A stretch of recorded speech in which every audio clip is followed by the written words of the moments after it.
Hello, magandang hapon sa ating lahat na naman. Andito na naman po ako sa TPL3 at sandali. Nagko-commercial po ang YouTube.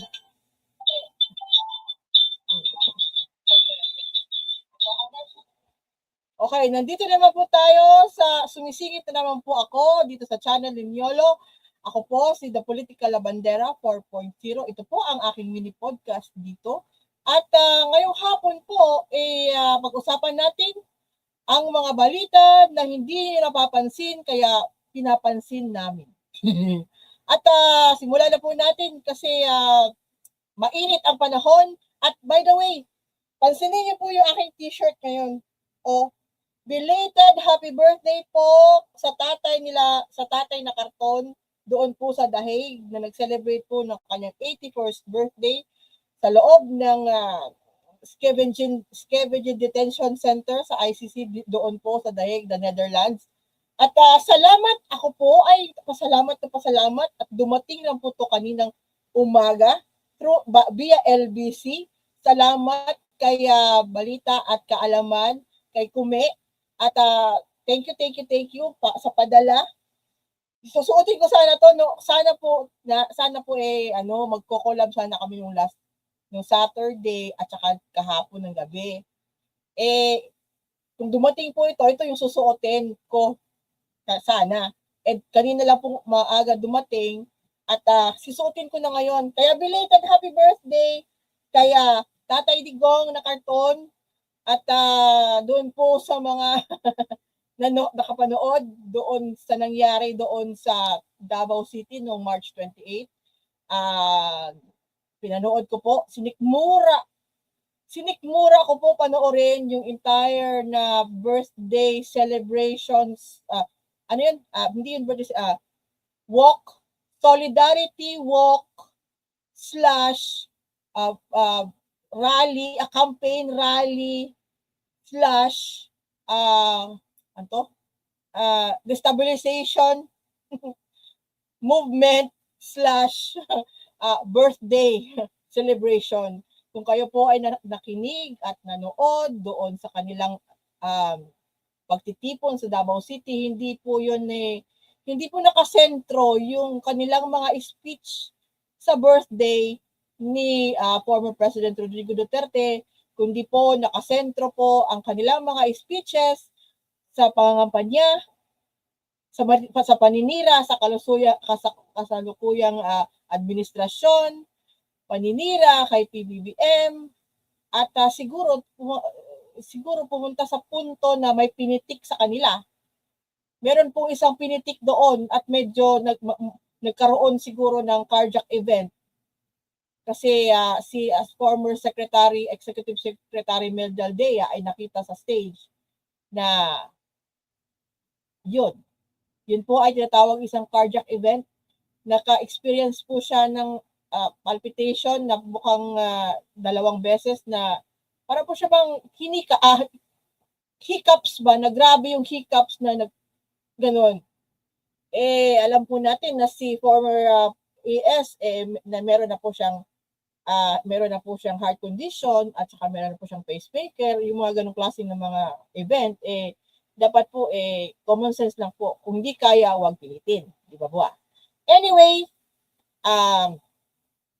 ako nga po, si TPL4. Kung gusto po niyo malaman kung ano nangyari kay AS Medialdea, inaanyayahan ko po kayo pumunta doon sa aking page sa Facebook, The Political Labandera Report, at basahin ninyo doon. Basahin, huwag magrereklamo, basahin kasi po mahaba yung babasahin niyo doon. So, first off, sa isang balita na hindi niyo napapansin kaya pinapansin namin ang patungkol po sa Food and Drug Administration or FDA natin na may iniimbestigahan ngayon doon po sa Taguig. Meron po silang nakita na mga parang suspected po na peke or falsified anti-rabies vaccine na discovery po ng FDA doon sa Taguig City. Di ba Taguig it is highly urbanized ang Taguig, di ba? Tapos magkakaroon ng mga ganito na something. dapat yung kanilang DOH doon alerto sa mga ganitong klase kasi delikado po. Delikado po kung let's say makagat ng aso. Siyempre, kailangan yung anti-rabies. Libre po ang anti-rabies vaccine sa ating mga health city health clinics, di ba? So kung gusto niyo ng kung maka-afford kayo sa mga injection, di punta kay private. Pero kung talagang wala, doon po kayo pumunta sa ating public health centers. So libre po ito ang ang bakuna para sa rabies. At importante po ito kung nakagat kayo ng aso na hindi niyo kilala at hindi kayo sigurado na na-injectionan din ng yung aso, nabakunahan din yung aso, di kailangan po ninyo magpa-injection sa sarili ninyo kasi yung rabies po hindi lang po ang rabies po nakakamatay po ang rabies. At hindi lang yun instantly, may mga rabies po ng mga tao na nakagat na hindi nakagat ka ng aso tapos okay ka lang. Meron po mga rabies na nagmamanifest after a few years. Once na aakyat po yon doon sa brain ng tao. At doon po makaka-experience po kayo ng pagkauhaw. Kaya nga po yung mga nangangagat, yung nangangagat na aso, inoobserbahan po yan sila. Dudruling yung aso, parang ganon. So, inoobserbahan po yan sila. Tapos, dudruling yung aso,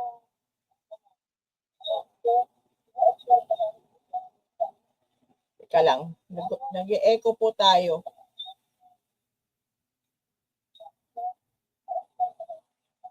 Ano yun? Echo po tayo. Hello?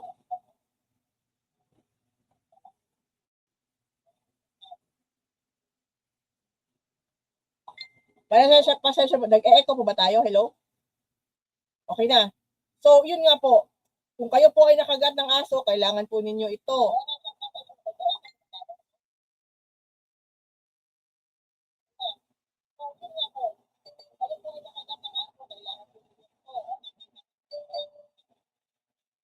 Sandali ha. Ganun. Ano siya eh.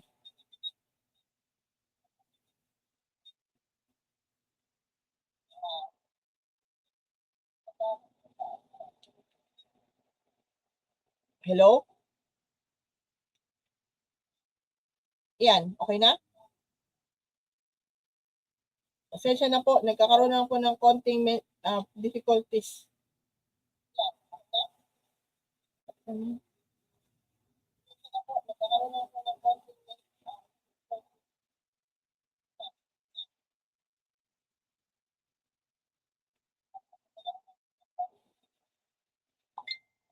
Dali ha.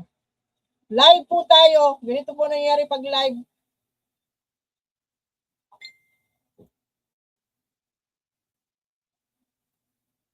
Hello?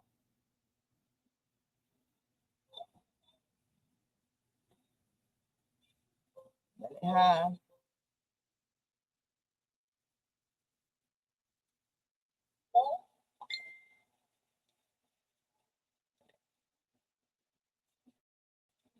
Ito.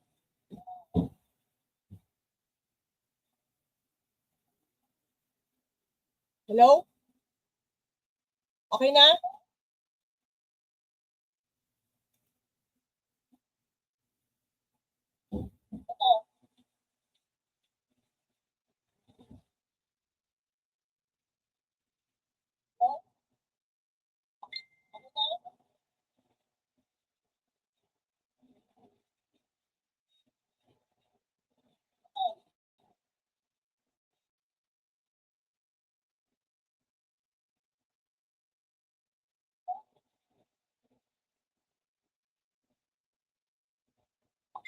Okay na?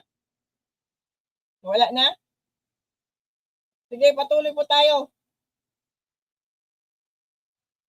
Naka-off ako ang sound ko. Hello?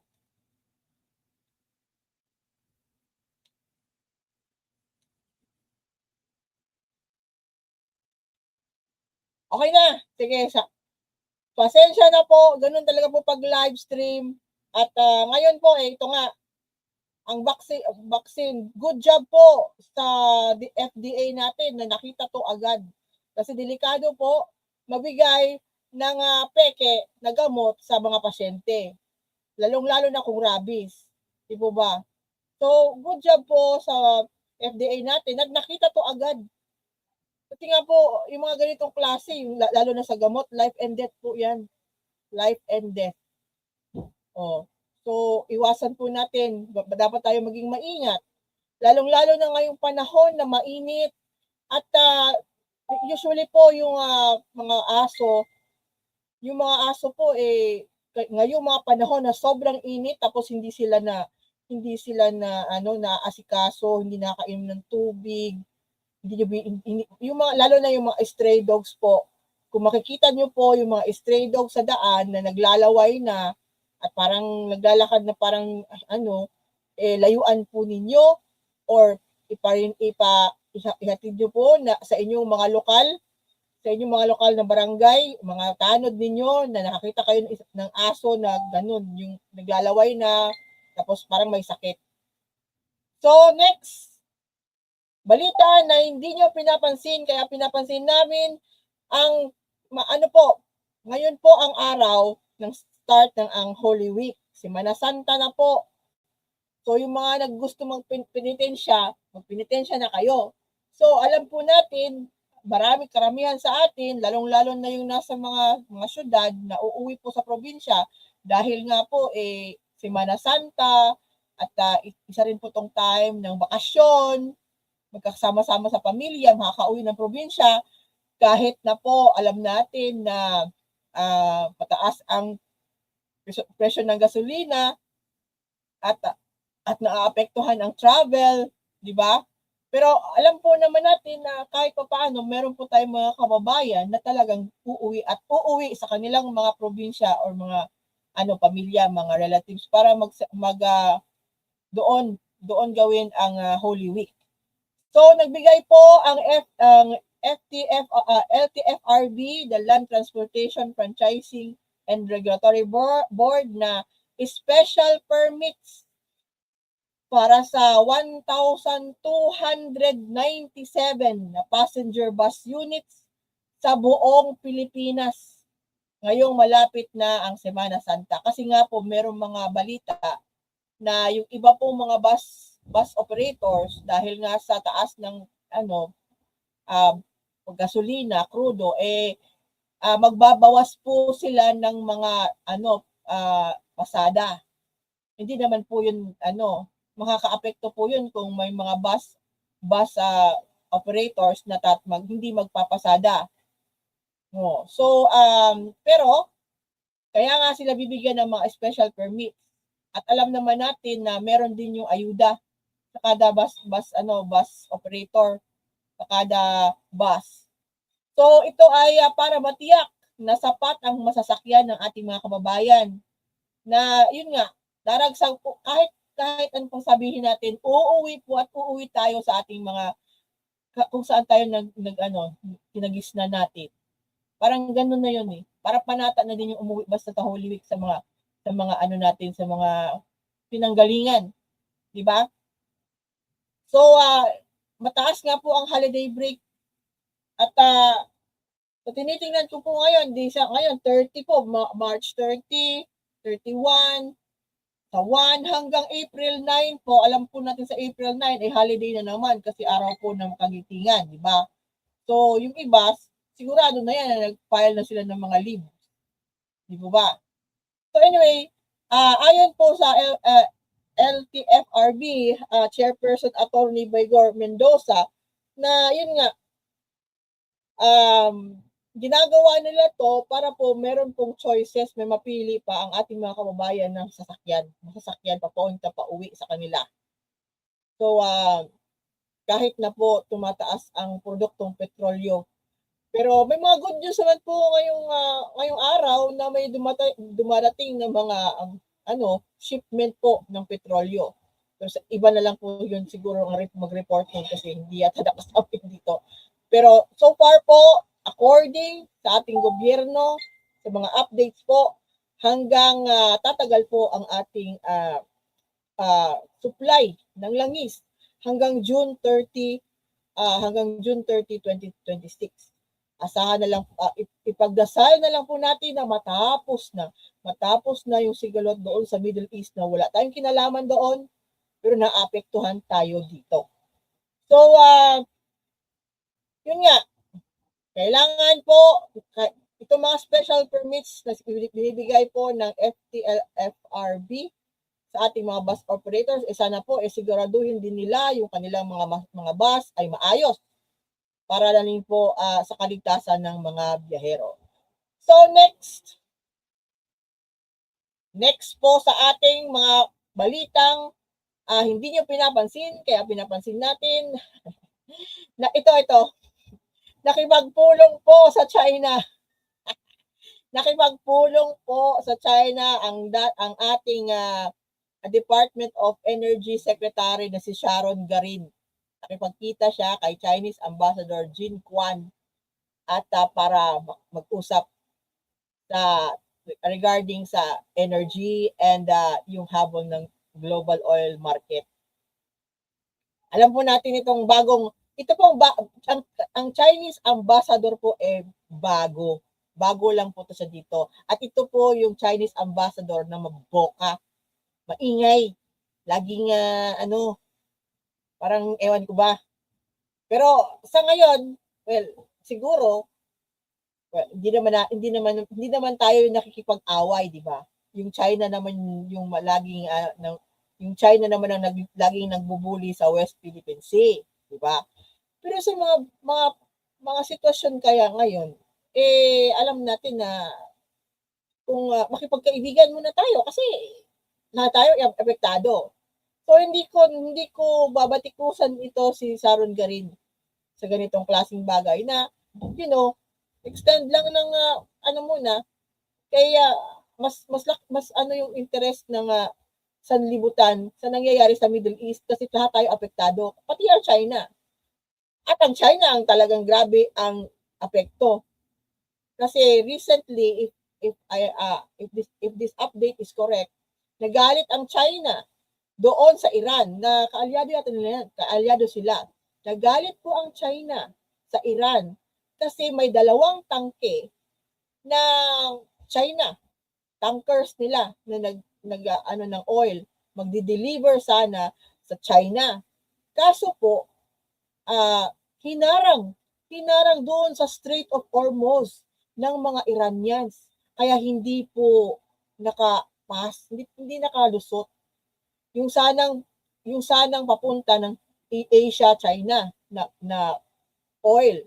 So, kung ang Iran po, sarili nilang mga political allies, kagaya ng China, ino-onse nila, ewan ko, mas lalong yung gulo doon. So, ang China, okay lang sa akin, kausapin sila, siguro naman, kung talagang sila, sana bumait na tong China. At wag masyadong mag-onse. Kasi yung nangyayari sa kanila, na ginawa sa kanila ng Iran, na hindi pinalusot yung kanilang mga oil tanker doon sa Strait of Hormuz. Ngayon ito, mag-usap kayo sa amin, ganun. So, everybody is, sabi ni PBBM? Everything is on the table, parang ganun. Kaya nga po, iba pa kasi, kung ang usapin ng militar or defense, iba po sa usapan pagdarating na sa trade industry or economics, ihiwalay po natin yung dalawa na yun. So iba talaga yung issue pag regarding sa yung nangyayari sa West Philippine Sea.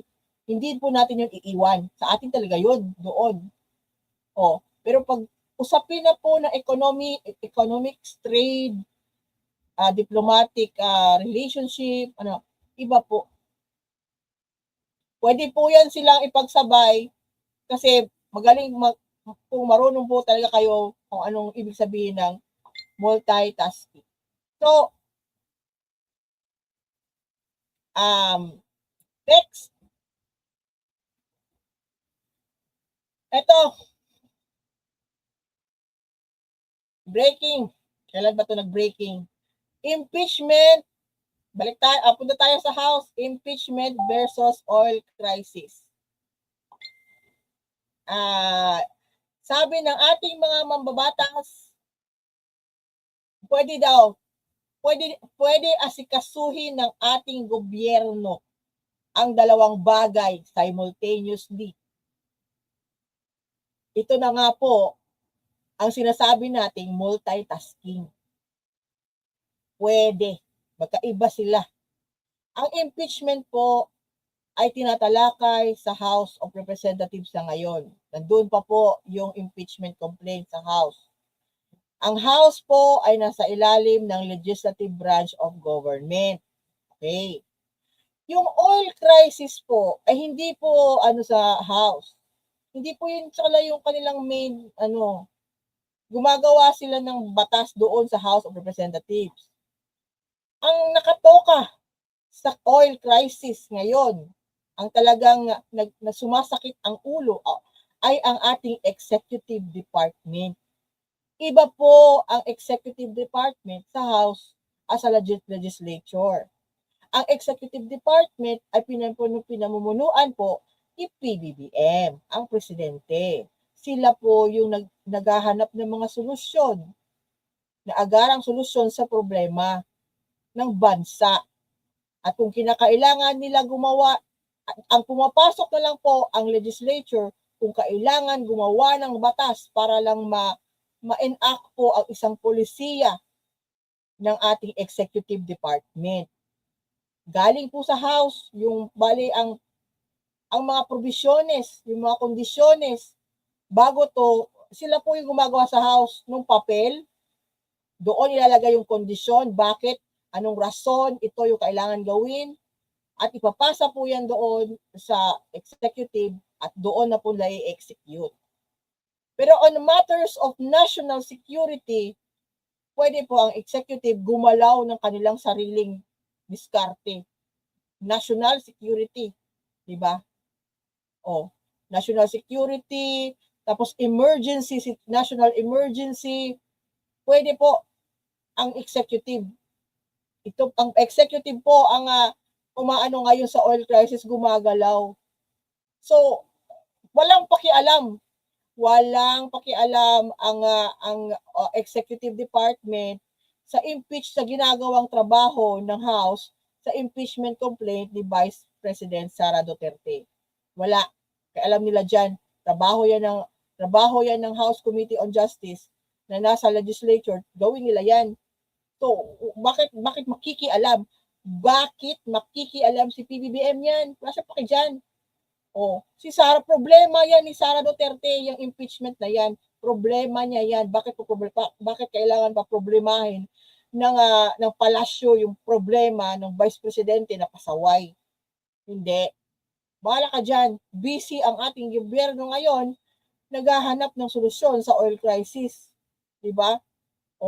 Busy sila na namimigay ng ayuda sa ating mga tricycle driver, sa mga bus operator, sa mga delivery driver, sa mga eskwelahan, sa mga doktor na papadala doon sa mga baryo. Busy po ang executive sa iba-ibang mga bagay simultaneously. Kasi ganun po talaga yung multitasking. Hindi po mag-i-stop ang executive department ng trabaho dahil lang may impeachment sa legislature. Pag-iba niyo yun. Ang hindi makakaintindi, didi shit. Kasi bobo sila. Yun. So, yun nga. Walang pakialam anong paki dyan sa problema ni Sara Duterte yung kanyang impeachment complaint doon sa House. Harapin niya. Kasi hindi siya maharap eh. Nagpapalaban po si Sara Duterte doon sa Supreme Court. Ganyan ba ang maisog? Nagpapalaban sa Supreme Court kasi ayaw niya harapin yung mga alegasyon niya nandoon sa House. Proper forum ba? Binigyan ka na ng proper forum, binigyan ka ng palugit. Ang ginawa mo, sinayang mo yung oportunidad na ikaw ay marinig at nagpalaban ka sa Supreme Court.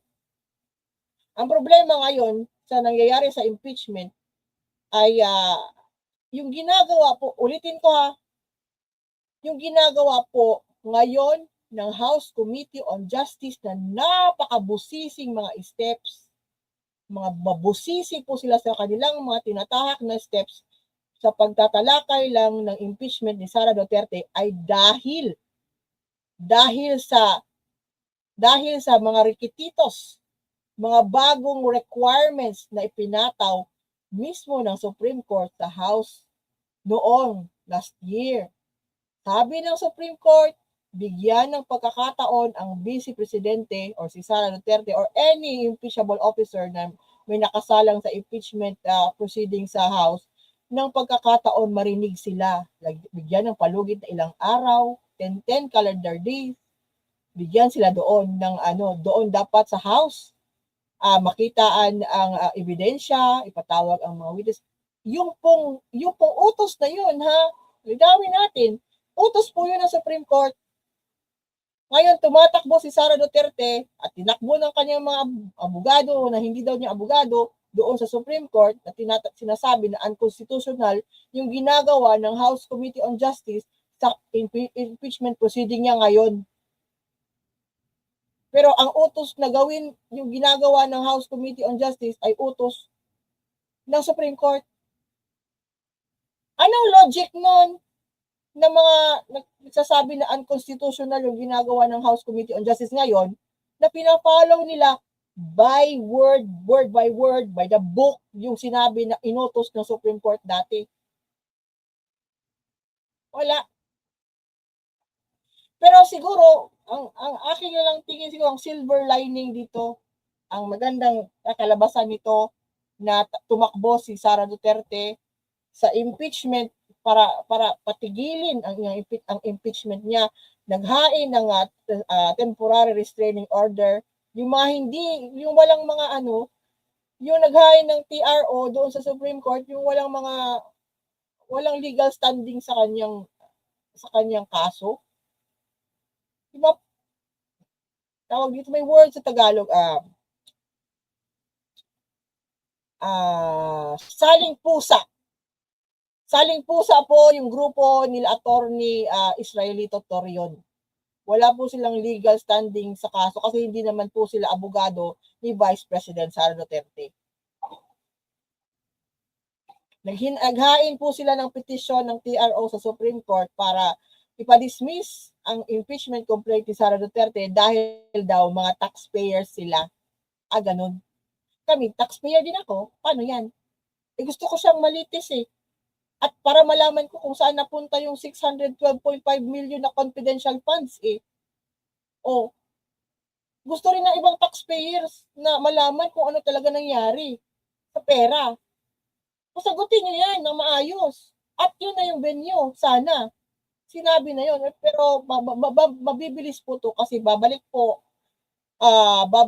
ang impeachment proceedings sa April 14. So aabangan po natin yan. Halos ng April, every Wednesday, April 14, 15, yung mga Miyerkules ng Abril after Holy Week, puros po yun, proceedings sa impeachment ni Vice Sara Duterte para hanapin kung meron talagang probable cause para iakyat na po ang impeachment complaint sa Senado, pagbobotohan. Pag natapos po yon at nakitaan po ng probable cause yung dalawang impeachment na nakasalang pa doon sa House, magbobotohan po sila sa House plenary at kung makakuha sila ng 1/3 vote, iaakyat na po yon sa Senado at forthwith na po. Wala na pong sasagabal doon sa Senado once na iakyat na po doon ang impeachment, articles of impeachment. So, paabangan natin po yan. Yan po siguro ang major na event sa darating na buwan ng Abril. Mainit po na alam na po natin na umiinit na po ang summer at mas iinit na naman ang politika next month. Okay, so yun nga, pwede pagsabayin ang impeachment at pwede pagsabayin yung oil crisis solution finding. Pwede po. Iba-ibang tao po ito ang nakatoka. Hindi lang po isang tao ang gumagalaw dito. Ibahin po ang trabaho sa House or sa legislature sa trabaho ng executive department. Kung hindi po rin pa ninyo ako naiintindihan kung ano po yung separation of powers or ano po yung 3 branches of government, hiramin po ninyo yung mga social studies or araling panlipunan reference books ng mga anak ninyo sa elementarya at high school at mag-refresher kayo. Basahin nyo ano yun. Ha? Sige. Next. Ito po kwento naman po ito. Wag po kayo tayong abusado. Lahat na nga po tayo nagiging mindful ha. Nagiging mindful na nga tayo sa paggasolina. Pero meron pa rin tayong mga kababayan na abusado. Wag po kayong abusado sa mga panahon ngayon. Instead na matutulungan kayo, makatulong kayo, gumagawa pa kayo ng hindi maganda. Alam po recently, meron na pong 2 instances na balita na yung nagpa-full tank po ng kanilang mga sasakyan, tapos tinakasan po yung gasoline station. Huwag po kayong gano'n, masama po yun. Kawawa po yung gasoline boy. Kung hindi kayo masupil, kawawa yung gasoline boy, naghahanap buhay lang din po yun. Alam po natin na mahal ang tumaas po ang gasolina. Okay? Pero yung magpapa-full tank ka, tapos tatakasan mo, salbahe ka. At meron din po mga pulis, ito nga po, meron 2 million worth of gasoline. Nagkaroon ng illegal fuel trading. 2M. Sabi po ng Philippine National Police, meron pong entrapment operation sa Albay, Ligao City, Albay, noong Huwebes para arestuhin ng isang establishment owner kasama ng seizure ng isang fuel tanker na truck na merong laman ng 1,000 liters of gasoline. I think ito po nag-hoarding siya, tapos i-sell niya in a higher price. Hindi siguro malamang hindi po to regulated ng ating DOE.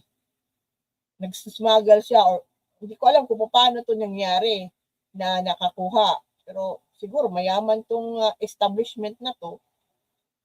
So wag po kayong iwasan po ninyo maging ganito mga abusado na mga acts.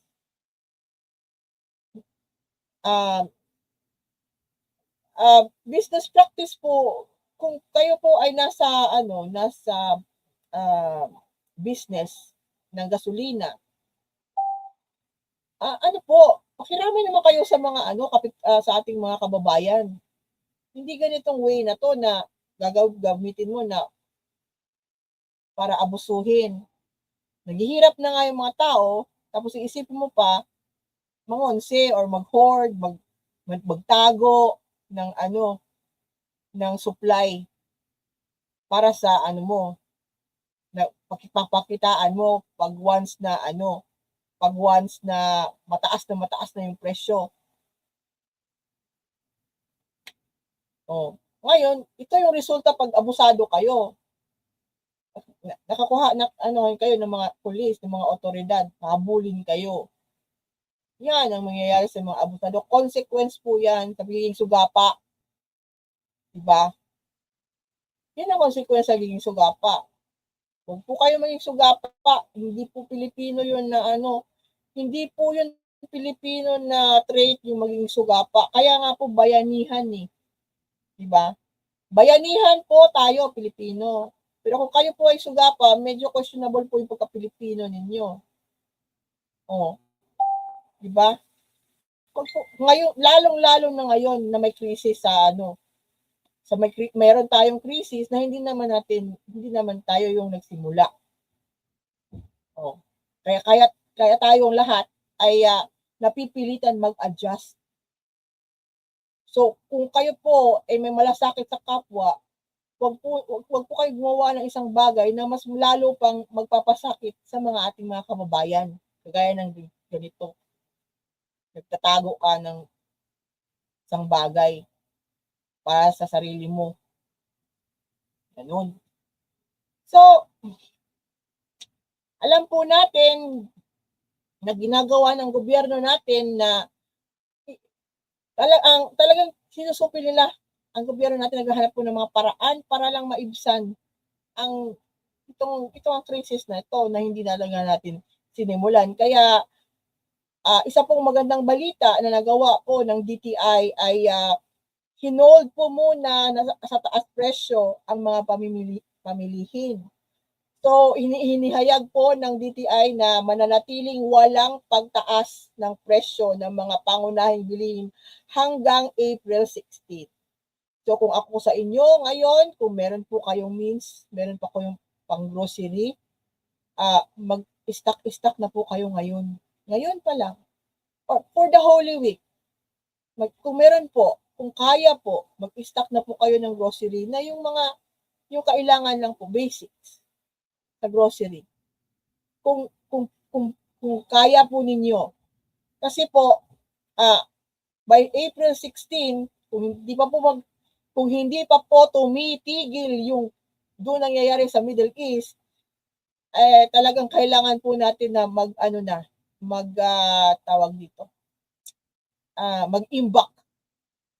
ng kahit anong na ating mag-imbak for the next 2 months siguro. Kung maaari, kung kaya po ninyo, mag-grocery na po kayo ngayon. Kasi after April 16, hindi po natin alam kung ano ang mangyayari. So, again, tayo po ay nagdarasal na tumigil na doon ang gulo sa Middle East para po bumalik na sa normal yung Strait of Hormuz, kung saan po ay doon po dumadaloy kasi talaga yung supply ng langis sa papunta sa atin sa Asia galing sa Middle East. At ang latest po na isa is naapektuhan po kung kayo po ay nagpa-follow sa world news. Galit na po ang India kasi sila rin po naapektuhan ng nangyayari doon at nagpadala na po sila ng kanilang mga warship ang India doon para magpatrol sa kanilang side ng Gulf para lang bantayan ng kanilang mga supply ng mga boats ng langis papunta sa kanilang bansa kasi sila po ay nakaka-experience na din po kagaya natin ng crisis doon. So sila po, meron silang navies doon. Yun na ginagawa, gagalit na sila doon. So, depende lang talaga to sa ang talagang makakasolusyon sa problema ng buong mundo ngayon na naka-experience ng global oil crisis ang United States, ang Israel, at ang Iran. Sila lang po ang makakasave. Sila po, kung tumigil sila, okay na. Okay na tayong lahat. Pag hindi pa rin sila tumitigil, hindi ko alam hanggang saan, hanggang kailan. Pero so far po sa atin dito, kung tayo po ay mindful, maging proactive na po tayo na gumawa ng paraan para ating mag-imbak ng ng pagkain, ng gasol. Gasol po kung gusto niyo mag-gasol. Kung ayaw niyo or yung balik tayo sa cooking na gumagamit ng kahoy. Pwede naman po. Uso pa naman din yan dito sa probinsya yung gumagamit ng kalan na may pinakakahoy. Huwag kayo maarte. Or, sa kuryente, kung meron kayong means, bumili na po kayo ng mga pang solar. Lalong-lalo na po ngayong summer, gamit na gamit po ang araw, take advantage sa init ng panahon, init ng araw, kung kayo po ay magpapalagay ng mga solar. Okay, so yun na nga po, saklaw po ng DTI sa ngayon ang 200, mahigit na 200 products sa supermarkets at tiniyak ng mga manufacturers na sapat ang supply so far. So ano to, nasulat ko na to sa ano ko nasulat ko na po ito, meron po ako write-up dito sa aking page kung ano po yung mga saklaw. Usually po mga canned goods, yung mga noodles, ganun. Yung mga basic lang, basic mga canned goods. Basta basahin nyo, hanapin nyo doon sa wall ko, nandun yun. Sinulat ko na po talaga yun. At ngayon sa posibleng ulitin ko posible pong magbago ang price ng mga basic goods sa supermarket, sa groceries after after April 16. Depende nga din ito na po, depende nga sa galaw ng ating oil prices. Kasi maaapektuhan nga po talaga lahat. Hanggat may sigalot pa doon sa Middle East, vulnerable po lahat ng mga gobyerno na kumukuha, lahat ng mga countries na kumukuha ng supply ng langis nila doon sa Middle East. O, kaya patuloy po kailangan natin mag-monitor. Kaya tayo mag-monitor tayo sa mga presyo sa ating mga tindahan. At kung may abusado, kung may nag-aabuso po na supermarket, tindahan, groceryhan, ano po ninyo, idulog po ninyo sa Department of Trade and Industry. Kasi bawal po 'yun kung hindi po sila bigla-bigla lang sila magmamahal ng presyo. So pwede po niyo isumbong sa DTI kung meron kayong nakita na abusado na tindero, tindera or mga na mamilihin. So yan nga po. Yan ang hinaharap natin ngayon. Mainit, summer na po, ang mga bata, ang iba po nag-graduate na, yung akin nag-moving up na po yung mga anak ko, at next, ang tatalakayin naman next year, incoming na school year. So, despite po ng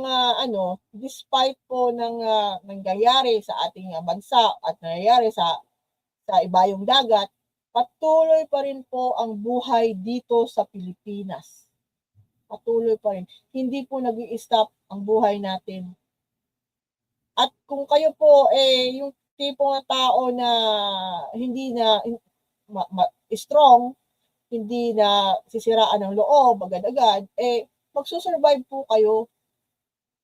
Yung mga hindi lang po magsusurvive sa ngayon mga sitwasyon, yung nagrereklamo, hindi mo na nag-iisip ng solusyon, reklamo agad. At yung din ang hindi rin makaka-survive sa mga ganitong sitwasyon, ay ba tinutulungan mo na sila, tapos nagrereklamo pa at nagde-demand pa ng more. Hindi pa nga, yung mga ganun na klaseng mga mentalidad. Bibigyan mo siya ng kamay, pero gusto niya kuhain yung buong braso mo. May mga ganun pong Pilipino. Yun po ay hindi talaga magandang asal yun. At kilala natin yung mga ganun, nakikita po natin sa TV, nakikita natin sa social media, yung ganun na mga attitude. Ibahin po natin, lalong-lalo na ngayon, di ba po nga, bayanihan po dapat tayo. Yun po yung pinakamaganda sa Pilipino bayanihan. So kung sugapa ka, at ikaw walang ginawa kundi manggulo sa oras o sa panahon na may krisis, may kailangan natin gawa ng solusyon, hanapan ng solusyon, hindi maging problema sa ating mga kapwa at sa gobyerno. Kung ikaw ay gugulo, ay hindi ka Pinoy. Hindi ka Pinoy, gugulo ka. Instead na makatulong ka, gugulo ka pa. Hindi ka Pinoy. Hindi ka matatawag na Pinoy. So, yun nga po. Yan po ang mga balitang hindi napapansin kaya pinapansin natin. At ako po ay nagpapasalamat kay Niolo na nakikisingit po dito sa kanyang page. Sa kanyang YouTube channel. At again, pansinin niyo po ang aking t-shirt na dumating po kanilang morning. Salamat. Shout out kay Kume Garcia ng Balita at Kaalaman. Thank you sa t-shirt. Sayang hindi ko nasuot ito nung isang araw. Oh.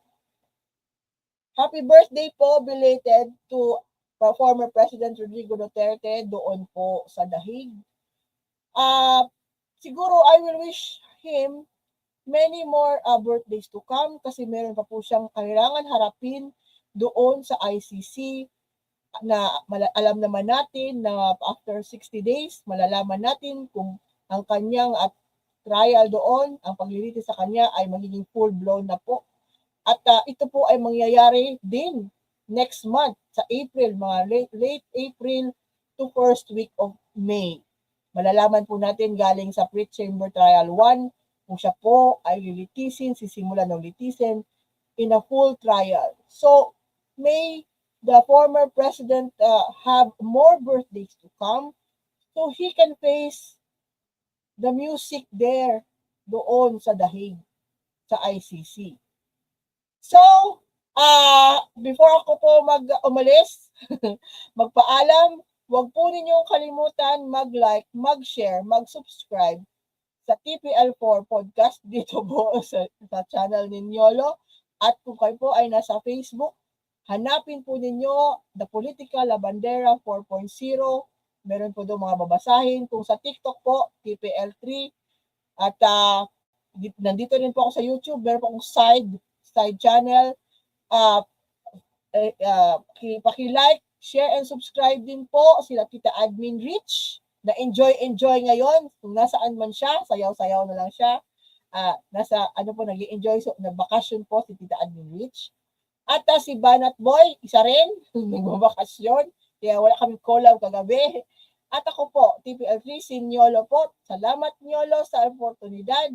And I will all see you all tomorrow po again sa another podcast dito. At maraming salamat and sana po maayos po ang inyong Holy Week.